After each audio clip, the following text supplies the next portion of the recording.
Aujourd'hui, 2 super méthodes pour apprendre le chant des oiseaux.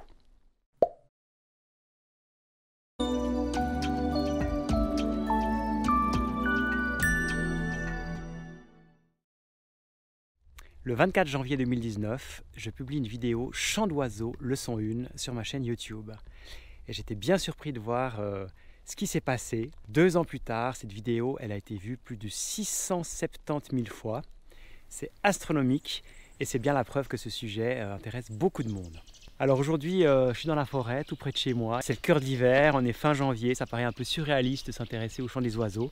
Et pourtant, c'est le bon moment, parce que si vous attendez le mois d'avril ou le mois de mai, les oiseaux ils vont chanter tous en même temps. Tandis que maintenant, il n'y en a que quelques-uns qui ont commencé, et c'est beaucoup plus facile de les apprendre. Juste avant, là j'ai entendu une mésange, j'ai entendu un pic, j'ai entendu un rouge-gorge.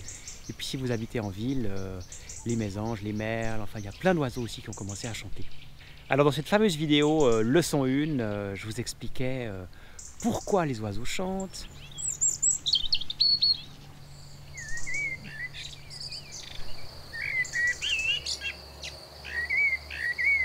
Quelles sont les différences entre les chants et les cris?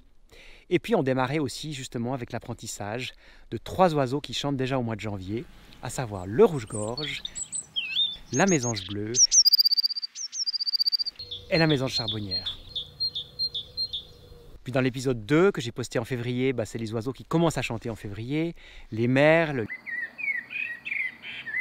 les grives.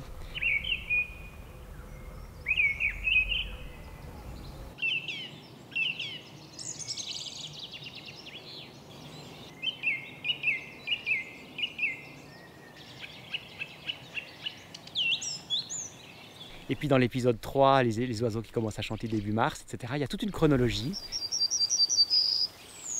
Jusqu'à l'épisode 5.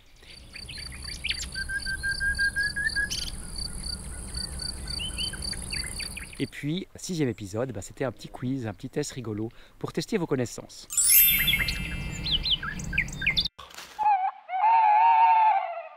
Donc si vous avez envie d'apprendre les chants des oiseaux, je vous recommande de revisionner ces 6 vidéos en commençant à vous exercer dès aujourd'hui dehors sur le terrain. L'année passée, j'ai continué à poster des vidéos sur cette chaîne YouTube, La Minute Nature, avec d'autres sujets de chants d'oiseaux. Donc on a appris à reconnaître la citelle, des différentes sortes de pics.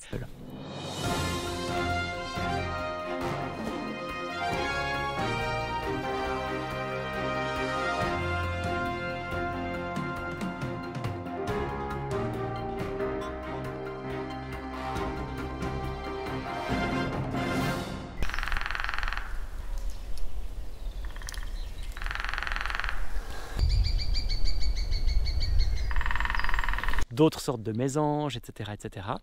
Et puis ces prochaines semaines, je vais continuer en 2021. Il y aura encore d'autres épisodes pour apprendre d'autres chants d'oiseaux que nous n'avons pas encore expérimentés ensemble. C'est pas tout. Aujourd'hui, j'aimerais vous présenter une nouveauté, une nouvelle méthode d'apprentissage des chants d'oiseaux. Si vous allez sur notre site internet salamandre.org/oiseaux, vous trouverez une véritable clé d'identification des chants d'oiseaux. Ça s'appelle la clé des chants. Et en fait, si vous entendez tout à coup un oiseau comme ça dans la forêt ou depuis chez vous, vous regardez sur cette clé à quelle catégorie ça peut appartenir. Est-ce que c'est plutôt toujours la même note? Est-ce que c'est peut-être toujours une alternance de 2 notes toujours identiques? Est-ce qu'il y a des trilles? Alors, par exemple, je vais cliquer sur trille. Qu'est-ce que ça pourrait être? Mésange à longue queue, essayons. Voilà. Et ensuite, je peux écouter peut-être les autres, me faire mon opinion et confirmer ma détermination. Voilà, c'est un peu comme une app, c'est vraiment un très chouette outil qui est réservé aux abonnés à nos 3 revues nature. Donc si vous n'êtes pas encore abonné à la revue Salamandre, à la petite Salamandre ou à la Salamandre Junior, c'est le moment sur cette page, vous pouvez faire le nécessaire et puis ensuite vous accéderez à ce très très chouette outil. Donc rendez-vous tout bientôt sur laminutenature.net, allez voir cet outil sur salamandre.org/oiseaux et à très bientôt pour de nouvelles aventures qui se passent tout près de chez vous. Bye bye!